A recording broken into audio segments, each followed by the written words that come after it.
Bueno, pues comenzamos. Muy buenas tardes a todos, bienvenidos. Soy América Huizar y soy subcoordinadora de la Comisión de Derecho Familiar de la Barra Mexicana Colegio de Abogados. Es un honor y un gusto para mí presentar esta sesión con la Comisión de Derecho Notarial, cuyo coordinador es el licenciado Fernando Pérez Arredondo. Fernando, muchas gracias por invitarnos a esta experiencia. Y con mi coordinador, el licenciado Ignacio Ramírez Fernández del Castillo. De verdad es un gusto y un honor recibir al doctor Jorge Alfredo Domínguez Martínez para esta exposición de un tema novedoso y que nos va a aclarar muchas dudas a todos. Te cedo la palabra, Fernando, como coordinador de la Comisión de Derecho Notarial. Bienvenidos a todos. Perdón, un último aviso. Les agradezco, por favor, si todos cerramos el micrófono para que podamos escuchar bien la conferencia, para evitar distorsiones en el sonido. Y si me pueden ayudar, por favor, al final de la sesión, creo que tiene aquí un aditamento, el Zoom, para que levanten la manita y podemos dirigir de manera ordenada las preguntas que le articulemos al doctor. Nuevamente, bienvenidos. Y adelante, Fernando, por favor. Muchas gracias, América. Pues me toca a mí hacer la primera presentación. Les agradezco y bueno, mi inauguración como coordinador de la Comisión de Derecho Notarial. Estoy emocionado. Aquí en la Barra Mexicana de Abogados, le agradezco infinitamente la coordinación que tenemos con la Comisión de Derecho Familiar, con el licenciado Ignacio Ramírez Fernández del Castillo, con la licenciada América Huizar. Te agradezco, América, infinitamente toda la coordinación, todo este tema de la organización electrónica. Gracias. Y bueno, pues aquí estamos iniciando esta conferencia tan interesante de inicio por el tema en sí, que es un tema importantísimo en estos momentos, de aquí para adelante, que es el testamento electrónico derivado de la reforma, sobre todo y ante todo de la reforma que se dio en el mes de agosto de este año en el Código Civil del Distrito Federal y en la Ley del Notariado de la Ciudad de México. Y qué mejor que esta plática la de un jurista para nosotros, los notarios, y en general para el mundo jurídico muy querido, que es el doctor Jorge Alfredo Domínguez Martínez, que pues para muchos de nosotros no necesita presentación. Sin embargo, bueno, por un tema de protocolo lo tengo que hacer. Básicamente, con mucho gusto lo comento. Es un referente, en primer lugar, en nuestra institución notarial, como notario de ya muchos años, un gran ejemplo, maestro para todos, pero también un referente en calidad de jurista, calidad de académico y profesor, sobre todo en varias universidades y colegios, escuelas, en la Universidad Nacional Autónoma de México, en la Facultad de Derecho, profesor también de la Universidad Iberoamericana, profesor del Centro Universitario de México, también profesor y actualmente rector de la Escuela Internacional de Derecho y Jurisprudencia, de la cual además es fundador, de los miembros fundadores de la misma escuela,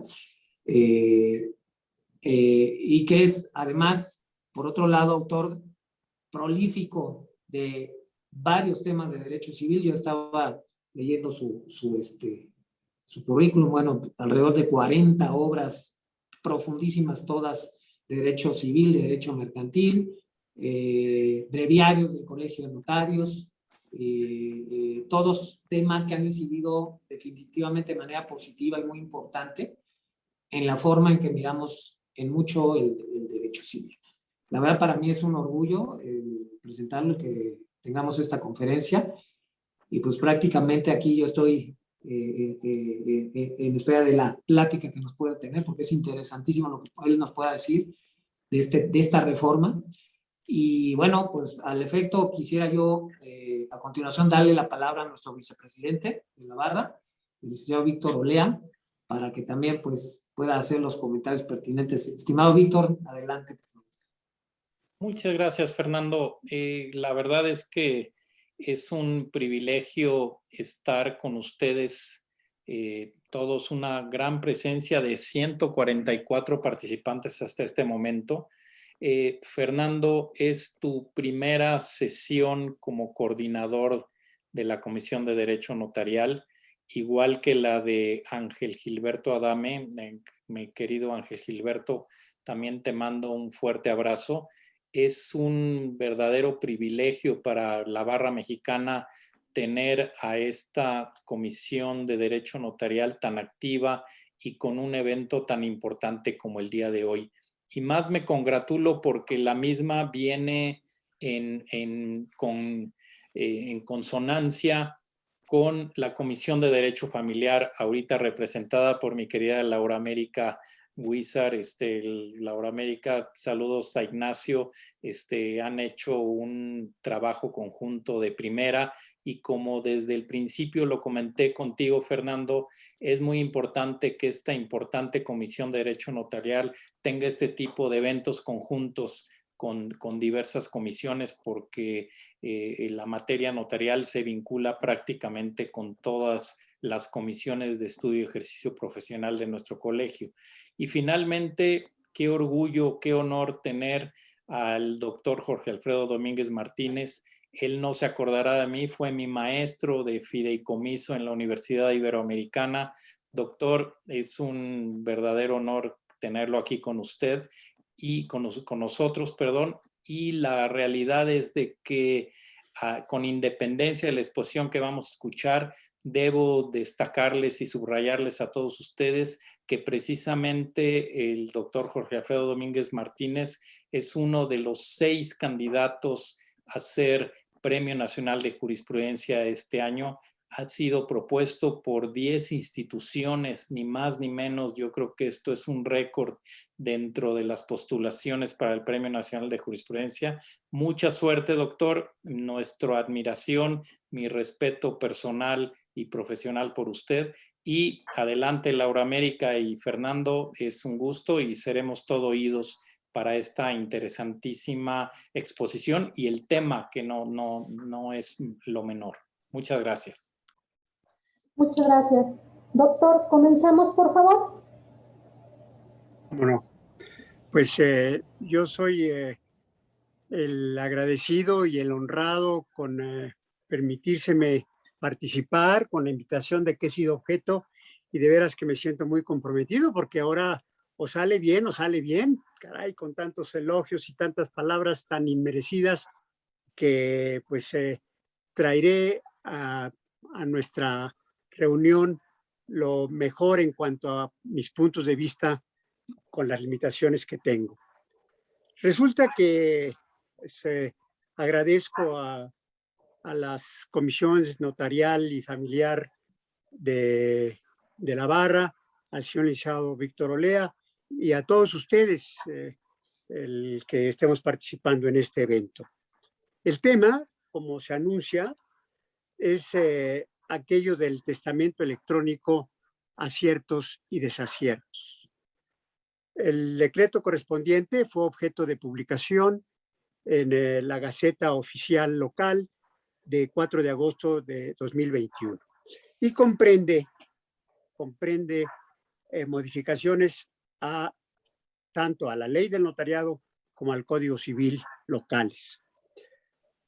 Resulta que, en suma, lo que se pretende con ello es entrar a la actividad jurídica en general por medios electrónicos.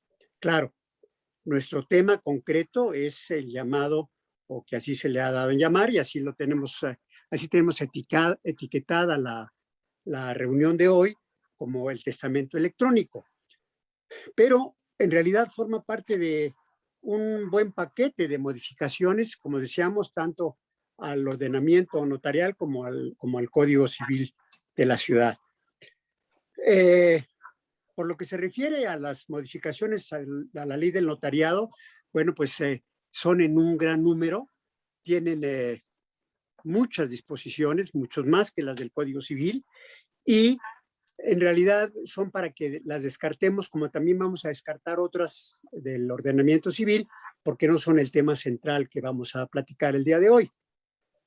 de la ley del notariado, lo que se pretende con esas modificaciones es que la instrumentación notarial sea por medio o por medios electrónicos. Es decir, que se actualiza la ley todo ese sistema para el efecto de que se agilice el otorgamiento de los instrumentos o de las escrituras por ese medio.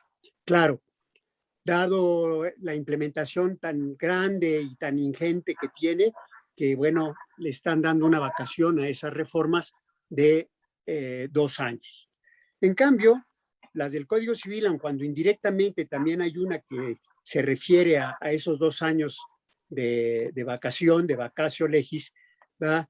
Hay otras que también, aun cuando ya están en vigor, no forman parte, no son el paquete central de esta conversación, de esta plática. Ciertamente tenemos, por ejemplo, del propio Código Civil, en primer lugar, lo que es la inclusión de un artículo 1392 bis, por la que se crea el legado de lo que también se ha dado en llamar el patrimonio digital. No es el tema central, podemos abordarlo al final en la sesión de preguntas y respuestas, simplemente ahora solo lo apuntamos y en realidad solo se refiere a aquella posibilidad que hay de que la persona vía legado en el testamento correspondiente disponga lo que crea conveniente a propósito de todo aquel acervo que hay en sus máquinas como iPad, como celular, como computadora, etcétera. No es nada nuevo, es algo que ya está incluido en las disposiciones legales en general. Ustedes recordarán de la Ley Federal del Derecho de Autor, en cuanto a que inclusive los derechos morales del autor pueden ser objeto de manejo después de la muerte de quien se trate por sus herederos. Aquí se está señalando que se designa un ejecutor especial, de acuerdo con la regulación de del precepto, un ejecutor especial al que le corresponde hacer con todos esos aparatos y con todo el acervo que hay en los mismos lo que el propio testador disponga, inclusive llegando a la posibilidad de que llegaran a ser destruidos por la intimidad que pueda haber en esos aparatos. Entonces, podemos insistir a ello al final, pero por lo pronto no es el tema principal. Tampoco nos corresponde platicar, puede quedar para alguna otra sesión que organice cualquiera de las ahora comisiones que están presentando o la Comisión de Derecho Civil, la que corresponda, la parte relativa a la contratación digital, lo mismo que a las reuniones de sociedades mediante asambleas que sean por el mismo medio electrónico. Consecuentemente, nos quedamos con el material que es el anunciado en la etiqueta de esta sesión, que es el llamado testamento electrónico. Claro, no es fácil simplemente abordarlo porque hay mucho acervo de antecedentes con los que se aterriza a lo que se llega a este testamento electrónico. Para muchos de nosotros, para la gran mayoría quizá, pues como estas reformas, no las que nos corresponde ahora comentar, sino las reformas de 2012 que trajeron la supresión de unas formas de testar para quedarse nada más con solo 2, la del testamento público abierto y la del testamento hecho en país extranjero, pues puede ser totalmente, para muchos barristas jóvenes, puede ser hasta desconocido lo que fue antes de esas reformas de 2012. Resulta que el Código Civil, desde sus orígenes, contenía 2 grupos de testamentos, los llamados testamentos ordinarios, testamento público abierto, público cerrado, hológrafo, y más adelante en 1994, una cosa así, el testamento público simplificado. ¿Por qué ordinarios? Porque pues son testamentos o fueron testamentos que podrían otorgarse en condiciones normales. acompañados de un segundo grupo que son o que fueron los testamentos privados, el testamento privado, el testamento marítimo, el testamento militar y el testamento hecho en país extranjero. El texto de las disposiciones correspondientes al Código Civil en materia de testamentos se mantuvo por mucho tiempo precisamente hasta 1994, que se le metió mano en este asunto. Antes, simplemente cambiar de que el testamento hológrafo no se depositara en el registro público, sino en el Archivo General de Notarías, en fin, reformas o modificaciones de carácter secundario. Pero en 1994 se reforma el código y se suprimen, no, perdón, estoy confundido, eso es en 2012. En 1994 se reforma el Código Civil, se crea el llamado testamento público simplificado y además se reducen las formalidades para el testamento público abierto.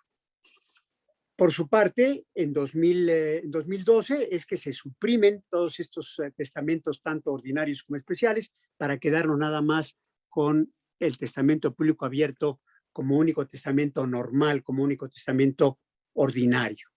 Las razones, bueno, el testamento privado, por ejemplo, pues de muy difícil estructura, de muy difícil documentación, etcétera. El testamento público cerrado, que cayó en un completo desuso.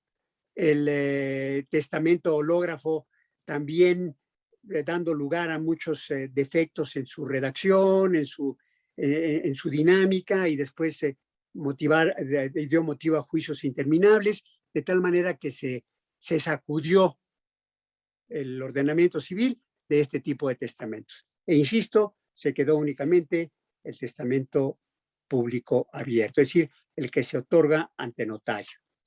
Antes se otorgaba ante notario y 3 testigos, para después, más adelante, quedar nada más ante notario, y si el testador o el notario creían conveniente que concurrieran testigos como sigue siendo, entonces es que intervenían o intervienen los testigos, pero reducidos a 2.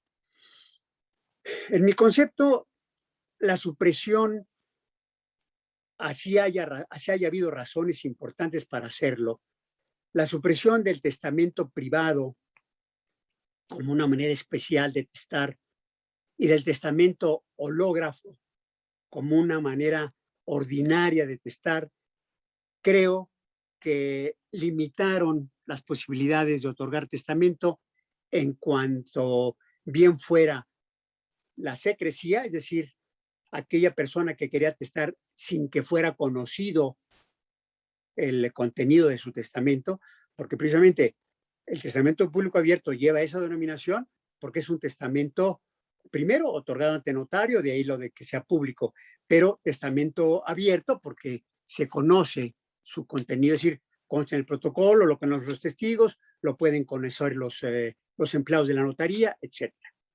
Entonces, la supresión del testamento hológrafo trajo consigo el que la Ciudad de México, la comunidad de la ciudad, no tuviera oportunidad o no tiene oportunidad de testar secretamente. Por su parte, el testamento privado, que como ustedes recordarán, claro, puede haber jóvenes barristas que cuando iniciaron la carrera estaban por suprimirse y ya no lo vieron cuando llevaron sucesiones, etcétera. Pero el testamento privado estaba previsto para casos de verdadera urgencia, para casos de alguna enfermedad, de alguna epidemia, de algún accidente, etcétera. Ha quedado en manos del notariado el hacerle frente a ese tipo de testamentos de urgencia. Pero, como sea, la situación que se presentó ya en condiciones actuales con la pandemia, etcétera, dio lugar a que por muchos motivos por razones de contagio, por razones de imposibilidad de acceso. ¿Cuántas veces en los hospitales no se podía entrar, así fuera el notario, para que el enfermo otorgara su testamento? Por razones de otro tipo de imposibilidades, en fin, que se fue gestando esa laguna y que caminó a pasos agigantados, y que considero que es lo que da lugar a que ahora estemos con nuestras nuevas disposiciones de una modalidad, como señalan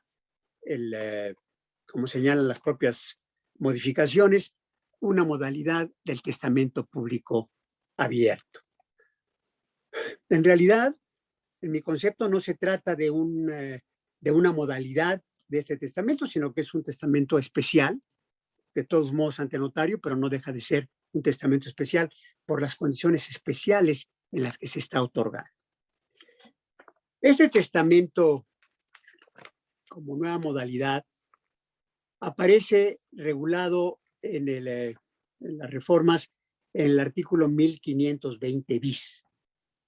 Según esta disposición, el testamento público abierto también podrá realizarse por medios electrónicos siempre que el testador cuente con la posibilidad de comunicarse con el notario a través de un dispositivo electrónico y el notario pueda ver y oír al testador, así como hablar con él de manera directa, simultánea, etc. Es decir, en este precepto aparece lo que viene a ser en condiciones normales, todo lo que es la dinámica del testamento público abierto. La comunicación directa, el oír, el ver, en fin, la disposición declarada o expresada de un modo claro y terminante. Todo lo que reúne el testamento público abierto queda vaciado en el llamado testamento electrónico, con la única salvedad de que simplemente no es presencial, sino que, auxiliado el notario de los medios electrónicos correspondientes, es que el testamento llega a tener lugar.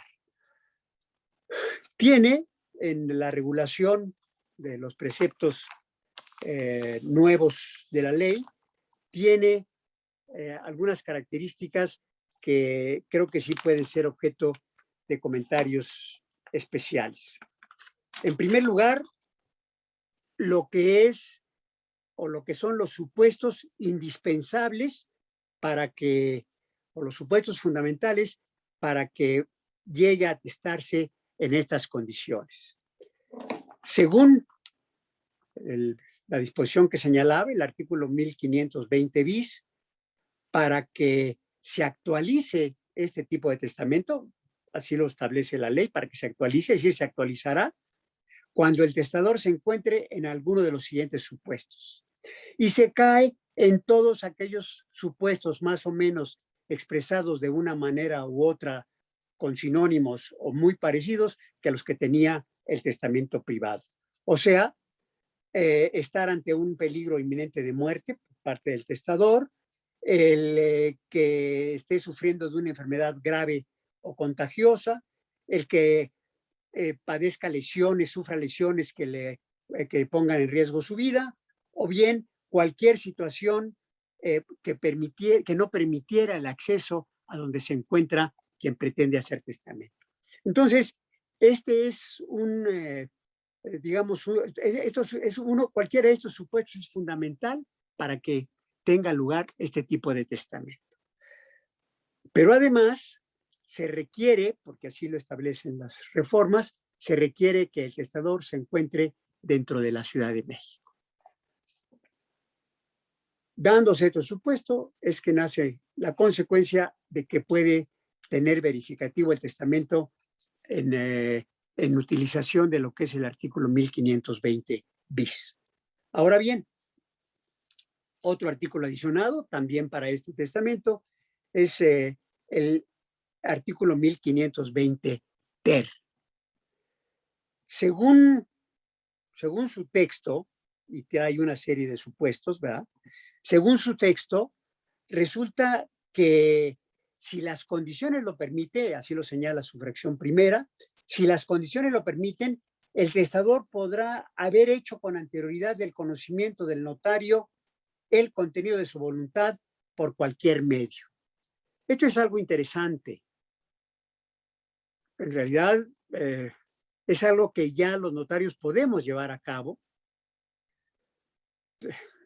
Ustedes recordarán que en la actualidad el testamento público abierto, sus formalidades principian contra lo que era esa solemnidad intransigente de antes de 1994.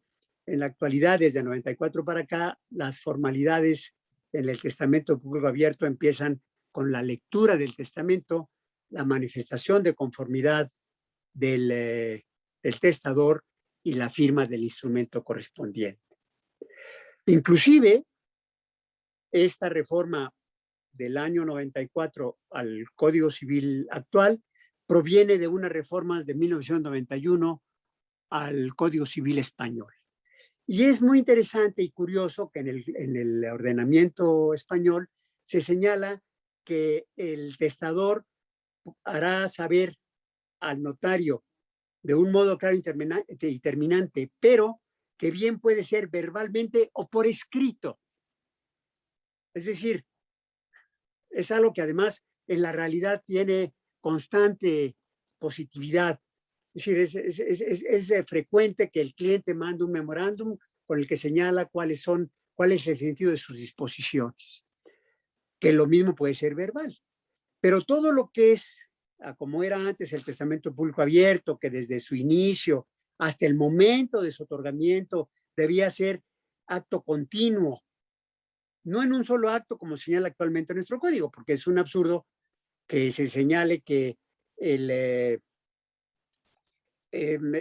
testamento será en un solo acto que empezará desde la lectura, la manifestación de conformidad y la firma. Esos son 3 actos distintos. Entonces, más bien se trata de acto continuo, que no haya interrupción entre un acto y otro.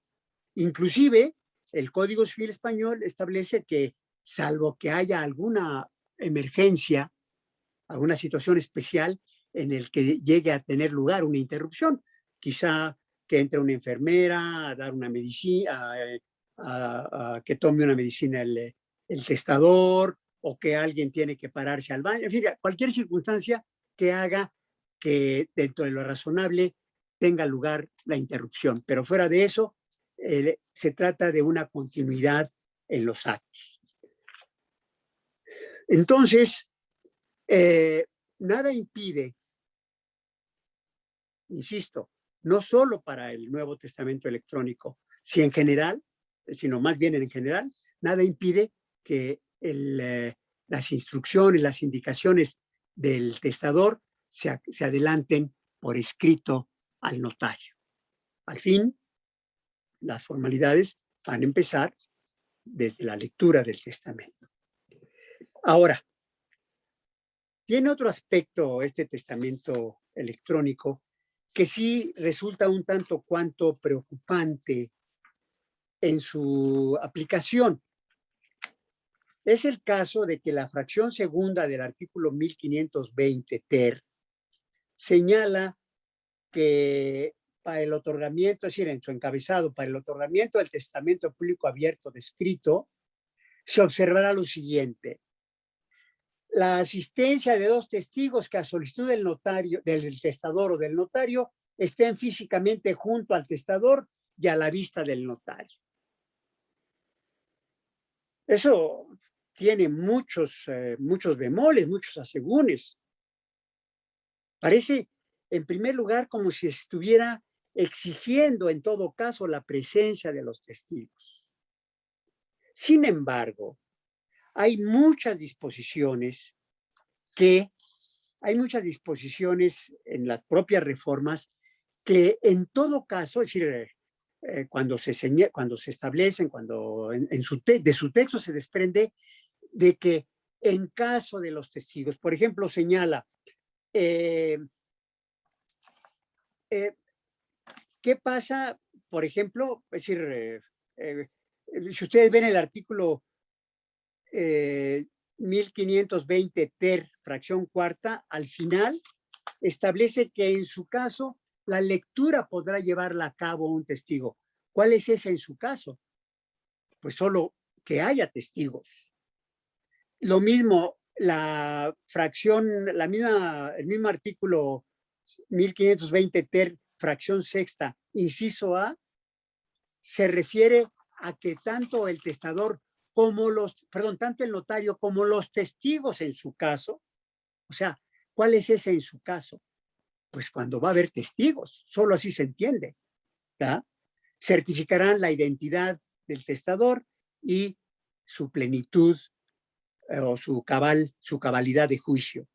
Y lo mismo, del propio artículo en la fracción octava, se hace mención a que en su caso firmen los testigos. Solo voy a señalar de estos que acabo de mencionar, solo voy a señalar un ejemplo, que será el de la fracción octava. Según la fracción octava, miren ustedes, establece: el notario resguardará. No, perdón. En la fracción séptima, en la redacción y asiento del instrumento correspondiente, el notario observará las disposiciones a que se refiere el presente capítulo. Por cierto, dicho sea de paso, no es que se observen toda la regulación del testamento público abierto, sino únicamente en cuanto a las formalidades. En la redacción y asiento del instrumento correspondiente, el notario observará las disposiciones a que se refiere el presente capítulo, en los términos del artículo 1519. Las formalidades se practicarán en acto continuo. Aquí sí se utilizó con propiedad, que comenzará con la lectura del testamento, pero sin necesidad de que el testador y en su caso los testigos firmen. Entonces, ¿cómo es en su caso? Es decir, por una parte, la fracción segunda del precepto nos exige la presencia de testigos y la asistencia de dos testigos que solicitó el notario, etc. Claro, dicho sea de paso, en mi concepto, la presencia de testigos viene a ser una profilaxis especial, una profilaxis adicional para el testamento. Y máxime cuando se trata de personas que están en estas condiciones. Lo mismo para personas de avanzada edad, etc. ¿Por qué? Porque se suma lo que le corresponde al notario y a los testigos. Es decir, se suman 3 certificaciones de que el testador se encontró al momento del testamento en su pleno juicio y libre de toda coacción. Pero, ¿cómo se le puede exigir a la dinámica de este testamento que concurran obligatoriamente los testigos si puede haber imposibilidad de acceso, puede haber contagio?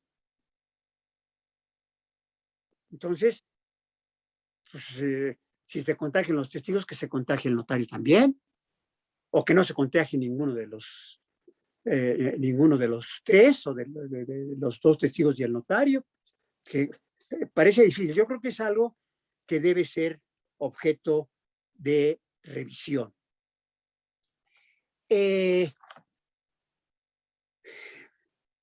Como señalábamos, las formalidades se deben observar acto continuo, se toma en cuenta lo que establece el código para el testamento público abierto normal, en el sentido de que comenzarán al momento o que dichas formalidades empezarán con la lectura, pero lo que tiene por razón natural, por la dinámica de ese nuevo testamento público abierto, y que las reformas hacen bien énfasis en ello, es que el notario deberá grabar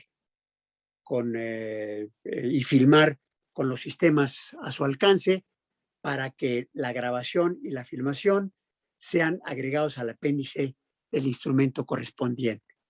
Eso es una ayuda muy especial, porque claro, el notario queda a su cargo calificar si el testador realmente estaba en alguna de las condiciones que la ley establece para que otorgue testamento, tal como se señala en este supuesto, el notario recibirá la indicación bajo protesta del testador de que se encuentra en la Ciudad de México. En fin, hay muchas disposiciones que están dando órdenes para que el testamento se otorgue de tal o cual manera, pero no hay como el refuerzo, no hay como el apoyo de una grabación y acompañada de una filmación. ¿Por qué? Porque no va a haber firma del instrumento. O sea, no, el otorgante, el testador y los testigos, ahora sí que los testigos en su caso, pues no lo van a firmar, sino simplemente el notario certificará que fue en las condiciones que el testamento tuvo lugar en las condiciones que establecen estas disposiciones y que además el testador estuvo en el domicilio, es decir, estaba situado en la Ciudad de México, se cumplieron con las formalidades, le declararon bajo protesta todos los señalamientos. Por ejemplo, el propio testador debe declarar que está libre de coacción, de acuerdo con las reformas con las reformas publicadas, pero en todo caso queda a lo que es la filmación, es decir, no nada más es la redacción, el relato del notario y la toma de la disposición, sino también lo que es la filmación y la grabación. No le veo ningún inconveniente especial desde el punto de vista logístico. Agregar al apéndice un disco, yo no sé, inclusive esto está evolucionando a pasos agigantados. Me he quedado hasta lo que son los discos con las grabaciones, etcétera. Yo creo que todo eso puede quedar perfectamente instrumentado. Ahora bien, la ley se coloca en la posibilidad de que haya la nulidad del testamento, pero esa nulidad del testamento es cuando hubiere declaraciones contrarias a la realidad. Lo que son las formalidades sí corre por cuenta, sí corren por cuenta del notario observarlas. El notario queda liberado de cuando llegare eventualmente a ser declarado nulo el testamento, pero por cuestiones de falsedad, no por cuestión de la inobservancia de formalidades. Para concluir, simplemente me permito señalar que del texto se desprende actualmente la posibilidad, no digamos de dos, de tres testamentos públicos abiertos. Primero, el tradicional, al que estamos acostumbrados. Segundo, el que se contiene relacionado y dispuesto en el artículo 1520, que también es un artículo que adiciona al código, porque ocupa el lugar de un artículo de un precepto que estaba derogado. Ahora, el 1520 se refiere a un testamento público abierto que podrá otorgarse ante notario en el ámbito de su actuación digital. Es decir, esto no lo mencionamos porque se va en el paquete de todo aquello que Ay, es... se me corta todo. Ahí donde dice barra, en tu TV. Yo me estoy poniendo aquí en barra mexicana. De todo aquello que es la instrumentación notarial digital. Por eso no lo mencionamos como formando parte de estas reformas. Y el Nuevo Testamento por medios electrónicos, se llama testamento electrónico, que es el que hemos venido glosando. Ahora, hay que reconocer que es una experiencia que el legislador, las autoridades competentes, lo que pretenden es actualizar la ley en este renglón. Hay muchos casos en los cuales en esa primera experiencia o por un primer texto de una ley o de la orientación de una ley, es que con frecuencia puede llegar a tener lugar lo que viene a ser la revisión de la misma. Así tenemos, por ejemplo, una ley reglamentaria del Servicio Público de Banca y Crédito que por ahí de los 80 y los 82, 84 estuvo vigente solo 2 años. Tenemos lo que fue un código penal de 1929, una cosa así, que también tuvo una vigencia efímera. Y no solo, sino que en temas más de lo civil, hace relativamente poco, muy poco, en 2016 aparecieron publicadas unas reformas al libro correspondiente de obligaciones del Código Napoleón, y en 2018 ya les estaban dando sus retoques a esas reformas con aclaraciones, con disposiciones que pudieron ser contradictorias, etcétera. Entonces, insisto, esta es una nueva experiencia. Lo que tenemos que hacer quienes aplicamos y quienes interpretamos, así sea privadamente, la ley, aportemos para que mejore y tome el cauce adecuado. No hay que perder de vista que los testamentos hológrafo y privado continúan, desde cierto ángulo, continúan vigentes. ¿Por qué? Porque se aplicará el texto de todo lo derogado a todos aquellos testamentos, especialmente hológrafo y público cerrado, etcétera, que no tanto el privado, porque el privado tenía una eficacia de 30 días, una cosa así, pero especialmente el testamento hológrafo puede seguir aplicándose porque puede haberse otorgado antes de que se derogaran las disposiciones correspondientes. Y solo me queda decir que unos colegas míos y otros, precisamente don Emilio González de Castilla, un barrista de gran prestigio y de gran tradición en nuestro colegio, llevamos a cabo la tarea de formular y de organizar y de sacar a la luz un proyecto de Código Civil, y ahí le damos cabida a volver al testamento privado y al testamento hológrafo. En Francia, por ejemplo, el testamento, más que el testamento ante notario, el testamento hológrafo es el que más funciona. Pero claro, si todos esos testamentos dejaron de servir o no sirvieron en ningún momento, no es por otra cosa, sino por cómo se les aplica y con esos procedimientos judiciales interminables, con esa oportunidad para estar dilatando los procedimientos, es decir, tardando los procedimientos con el fin de llegar a una transacción, a la ciencia y paciencia de las autoridades.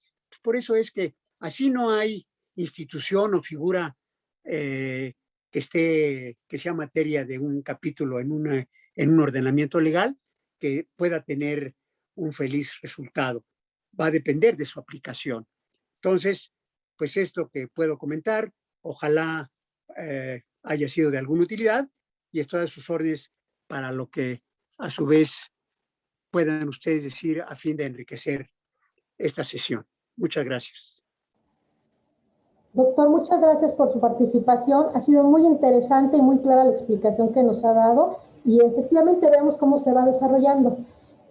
Por razón de orden, voy a articular primero las preguntas que nos hicieron favor de generar vía chat, porque llegaron primero, y después voy con los que levantaron la mano, si son tan gentiles, por favor. Doctor, el maestro Carlos Alejandro Durán Loera le pregunta cuál es su opinión respecto a la unidad del acto, si este principio va a aplicar en el testamento electrónico.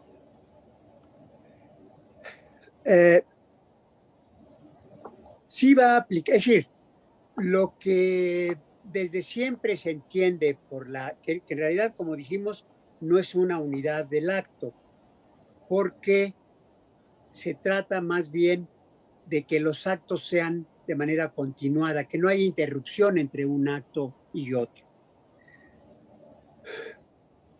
Un primer acto, dentro de todo lo que es la dinámica de este testamento, un primer acto lo es la comunicación, que bien puede ser por escrito, porque así lo permite la fracción segunda del artículo 1520 bis, ter, la comunicación por escrito, por ejemplo. Ese es un primer acto. La conexión del notario, el cambio de impresiones. En ese caso, cuando hay algo por escrito, por adelantado, el testador lo que debe hacer es confirmar, ratificar lo que señaló el escrito correspondiente. Si no hay tal adelanto, entonces todo eso será al momento del testamento. Al decir la ley del otorgamiento del acto, ¿ah? En realidad no debemos entender por otorgamiento desde el inicio. El otorgamiento es la manifestación de conformidad, que esté otorgado el acto, que esté consentido el acto.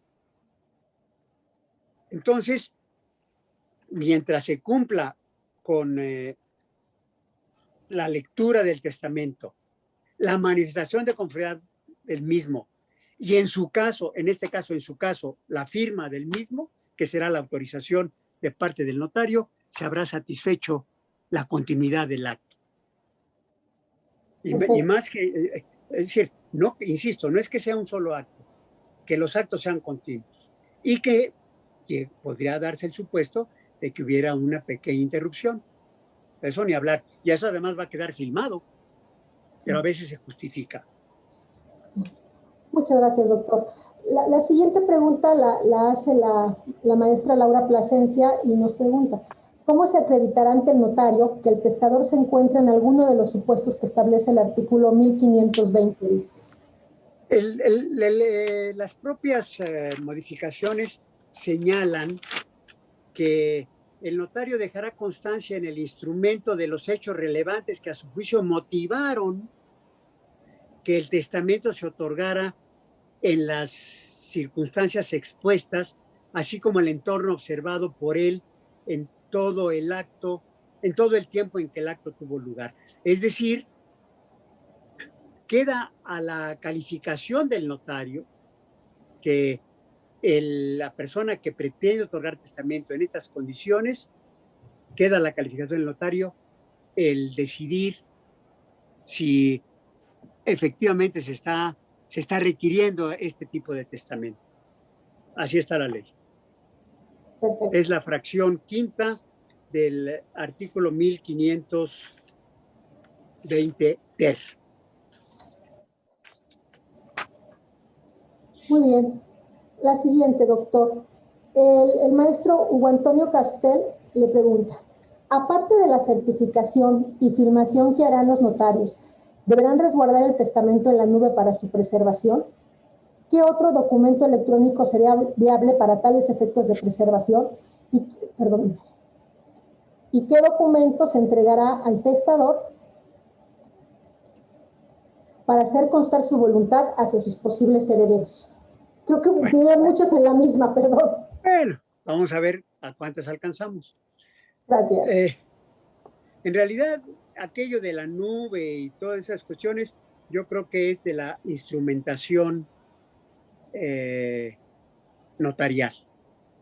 Pero en lo que sea conciliable es que tiene aplicación. Ahora, el notario en realidad lo que va a hacer es autorizar el instrumento y expedir los testimonios, y a lo mejor, ojalá, el testador salga de su trance y le entregue a él mismo su testimonio, ¿verdad? Como cualquier otra operación que dio lugar a que se otorgara un instrumento, una escritura ante notario. O el testador habrá designado albacea. Si desgraciadamente llega a morir, bueno, pues el albacea será quien recoja el testimonio correspondiente. Es decir, como ustedes saben, el testimonio pues es la copia de la matriz, del original, que será la escritura que el notario asentó e imprimió en folios y que la autorizará y expedirá testimonio de la misma. No le veo mayor complicación a ello. Muchas gracias. Ahora sí, perdón. Maestro Agustín Gutiérrez, si es tan gentil, por favor, de tomar la palabra. Muchas gracias.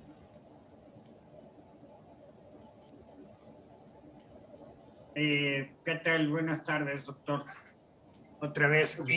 Bueno, quiero hacer primero que nada felicitarlo por su exposición, y en segundo lugar quisiera yo hacer una exposición un poco tratando de ser lo más sintético posible de los defectos que yo le veo que me parecen muy preocupantes en cuanto a la creación de este testamento, porque la realidad de las cosas es que me parece que le faltó ponderación a la creación de una figura aparentemente novedosa y aparentemente expedita, pero sumamente problemática.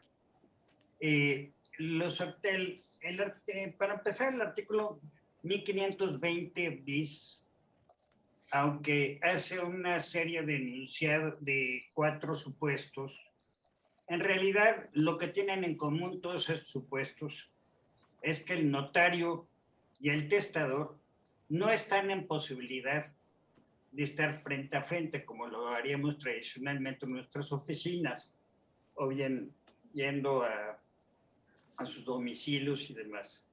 Esto precisamente dado que la forma de otorgamiento de este testamento es a través de un dispositivo electrónico, que por cierto el Código Civil no define qué se entenderá por dispositivo electrónico ni de qué características debe tener ¿no? O sea, hay problemas de imprecisiones que me parece que son importantes tomar en cuenta. Pero bajo este contexto, encuentro yo una serie de antinomias en relación con la ley notariado. Por ejemplo, en el caso del requisito que dice el Código Civil que el artículo 1520 ter, que el notario identificará al testador. Sin embargo, el artículo 103, fracción 19, inciso A, en relación con el 105 también de la ley notariado, nos establece la ley notariado que la persona la identificaremos con un documento de identidad.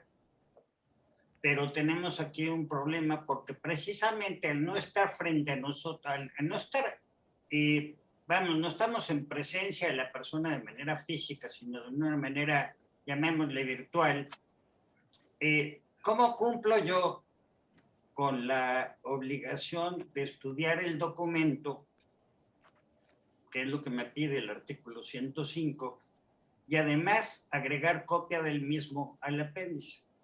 Es una situación que obviamente precisamente por las características de este testamento, es decir, que es un testamento, pues llamémosle no presencial o un testamento virtual, por así llamarlo, encontramos con estos obstáculos.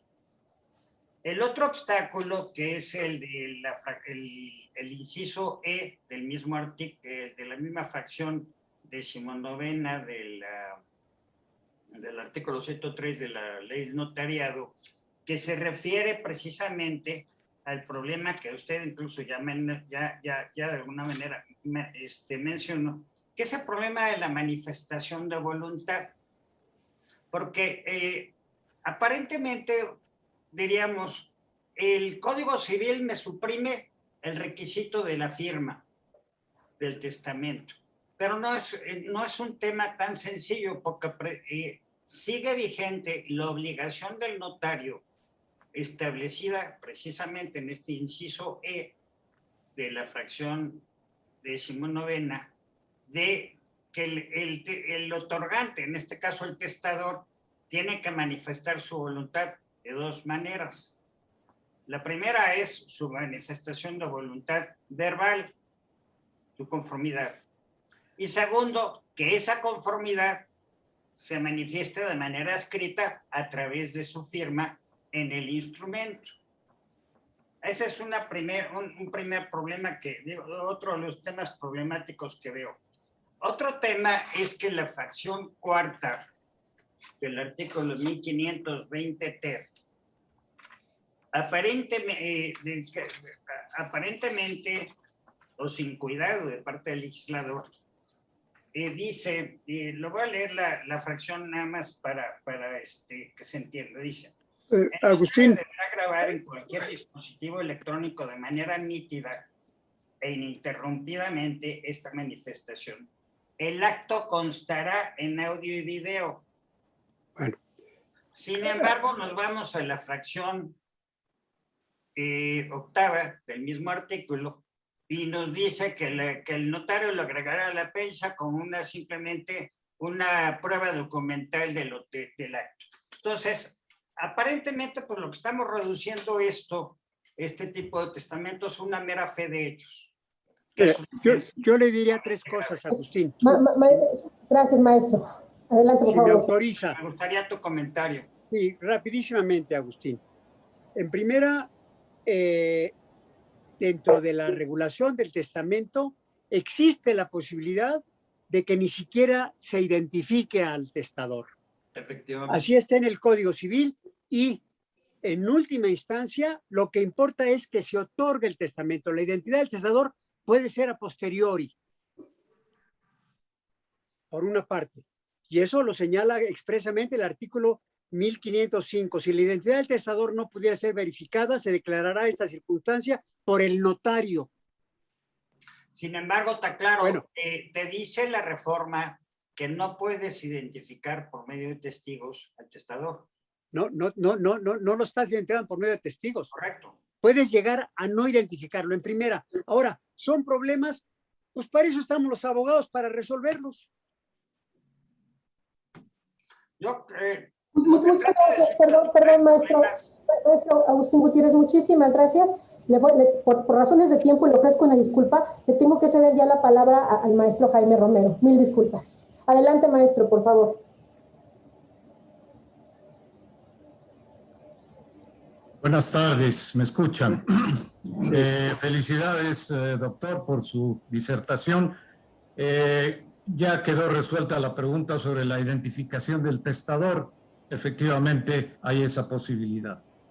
Pero hay dos puntos torales ahora en la tecnología.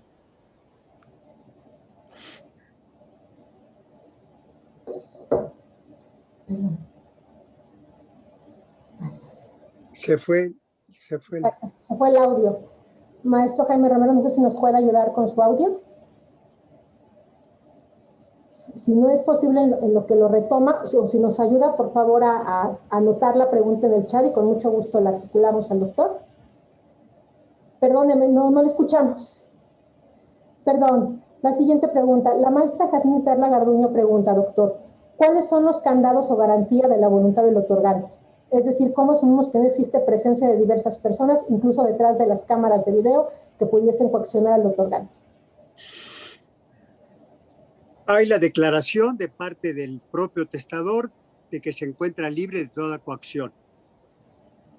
Ciertamente no es factible llegar a resolverlo de una manera total, pero precisamente por eso, por lo que se refiere a los notarios, se nos libera de responsabilidad para el caso de que hubiera falsedad en todo ese tipo de situaciones. Ahora, se entiende que como debemos verlo es de la manera positiva, es decir, de que para cuando funciona, para que funcione. Si no funciona, existe, insisto, aquella regulación, aquella disposición en el sentido de que los notarios no somos responsables. En cuanto a declaraciones falsas, y si de quien provenga o bajo las circunstancias que provengan, si un testador está señalando expresamente que en el momento se encuentra libre de toda coacción, si lo está, si es lo contrario, pues ya queda fuera del alcance. Ya dependerá de la suerte que corra el testamento, pero por eso los notarios estamos liberados de ello. Se trata de resolver situaciones que, insisto, es una primera experiencia. Aportemos, veamos realmente. Hace unos cuantos días me comunicaba yo a España por unas reformas que hubo al Código Civil allá. Le pregunté a una tratadista de allá, una señora Aurelia María Romero Coloma, ¿cómo está esto de los señores con discapacidad? Dice, mire, vamos a ver cómo funciona. Es decir, hay que reconocer que no puede salir a la primera, en primer término, a la satisfacción de todos. Y en segundo lugar, no puede salir perfecto. Es decir, es algo nuevo, no venimos a regular un testamento poniéndole una mera adición de que, por ejemplo, el testador podrá disponer también de tal o cual bien. No es algo meramente accesorio. Ciertamente es todo un cambio que se está sumando a todos los cambios que hay en la actualidad. Claro. Muchas gracias, doctor. A efectos de no abusar de su tiempo, ¿le parece bien si le puedo formular 3 preguntas más del chat, por favor? Sí, cómo no. Muchas No gracias. abusan. Gracias.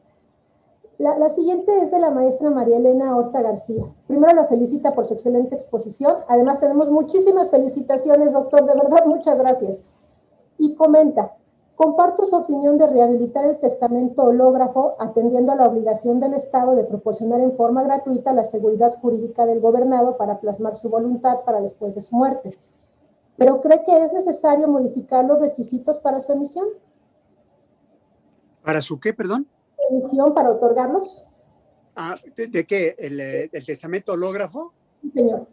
En el proyecto de código que les decía yo que formulamos a algunos colegas y a algunos profesores de la Facultad de Derecho y de la Ibero, etcétera, optamos por el testamento hológrafo de reincorporarlo, pero con un formulario que elaborado por el Colegio de Notarios se distribuyera entre el notariado de la Ciudad de México y recibiera la asesoría correspondiente quien quisiera otorgar el testamento hológrafo, es decir, que quisiera otorgar testamento con esa forma, como testamento hológrafo, de manera secreta, colocado en un sobre, pero con una serie de renglones que son indispensables para cualquier testamento y un renglón abierto para cualquier adición que pudiera señalar.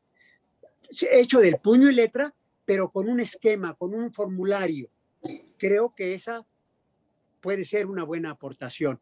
Claro, todo es cosa de ver cómo funcionara. Y lo hicimos también con el testamento privado, que los testigos en caso de un testamento urgente, porque no nada más es la persona que está por una pandemia hospitalizada, etcétera, etcétera, sino quien sufre el accidente, en fin, que los testigos declararan contestentemente ante notario a los 10 días máximo de que se otorgó el testamento. Entonces, yo creo que debían reincorporarse, que precisamente es en sustitución de ese testamento público abierto, pero esto es lo que nos está dando ahorita la ley. Entonces, tomémoslo para ponerlo en práctica y solito va o a producir sus efectos o a ver que fue un tropiezo. Muchas gracias, doctor. La siguiente del maestro David Pizaña. ¿Considera viable satisfacer el requisito de la presencia de los testigos si estos se conectan por medios electrónicos, por ejemplo, una videoconferencia, como actualmente participamos en esta sesión el día de hoy? Que sería como tendría lugar el testamento, además, ante con la presencia del notario. Bueno, recordemos cuál es la razón de ser de la presencia, tanto, es decir, del notario, bueno, la redacción, los límites legales, etcétera, eso es fundamental, pero la presencia del notario y de los testigos en cuanto a certificación, que el testador se encontró en su pleno juicio y libre de toda coacción. Esto va a ser posible en la medida que realmente se dé y hasta donde sea factible controlarlo. Más allá, no sé. Lo que es absurdo es, por ejemplo, una reforma, creo que de 2008, en la que pueden ser testigos de los testamentos las personas que padecen de sordera o las personas que padecen de ceguera, por medio de un intérprete, cuando la prueba testimonial, cuando cualquier testigo lo es porque ve y porque oye. Esas sí son absurdeces, ¿no?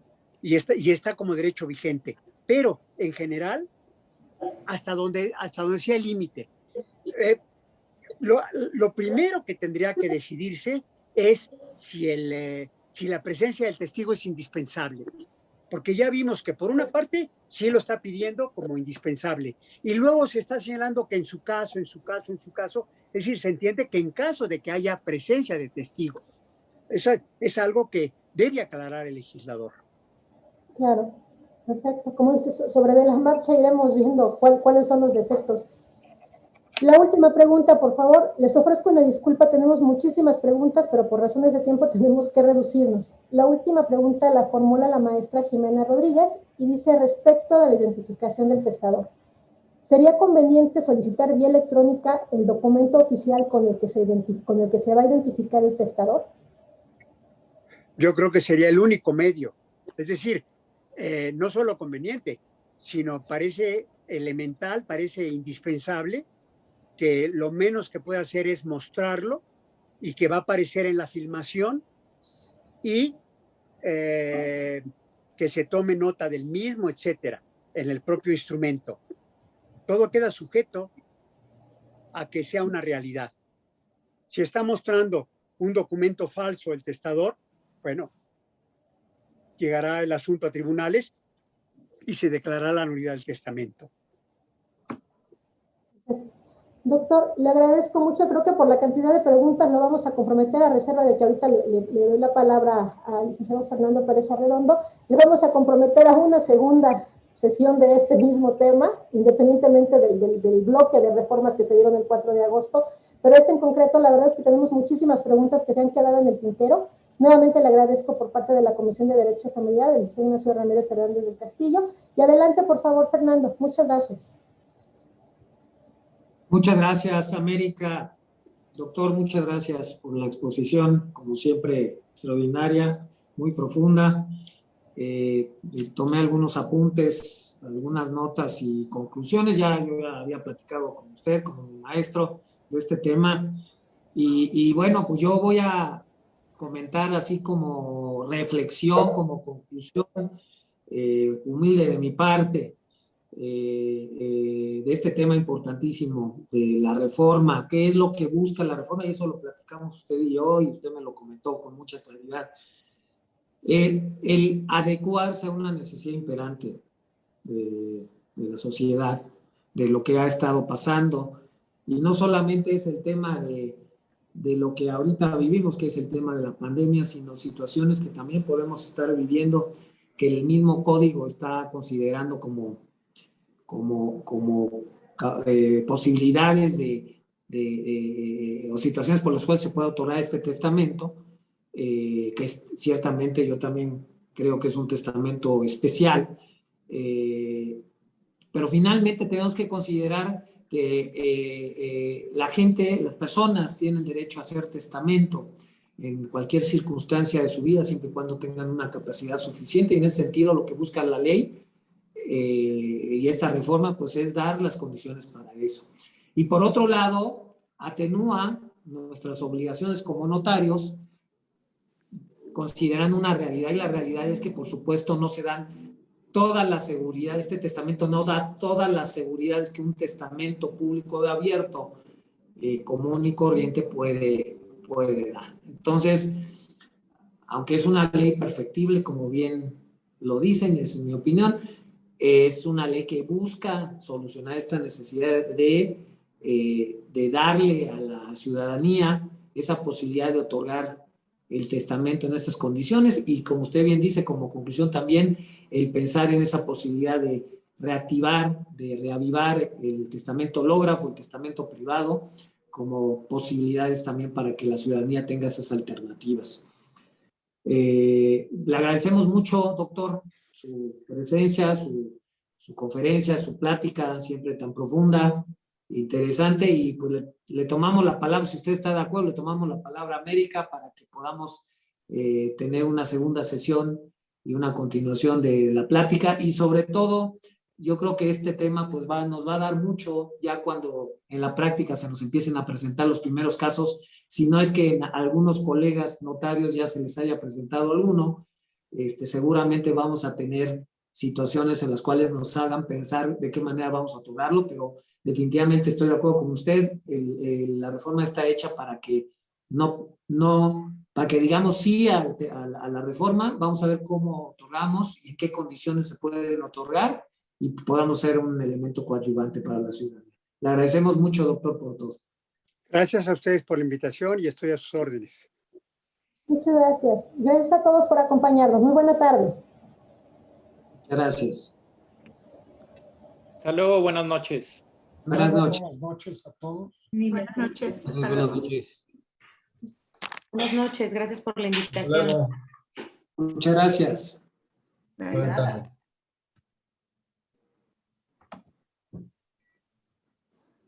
Es que te tengo que decir cómo te salgas porque confiste. Nada más finalizar, ¿no? Ah, sí, hasta abajo del lado derecho quisiste finalizar sesión para que tú finalices y adiós a todos, porque sí, porque si no, yo ya me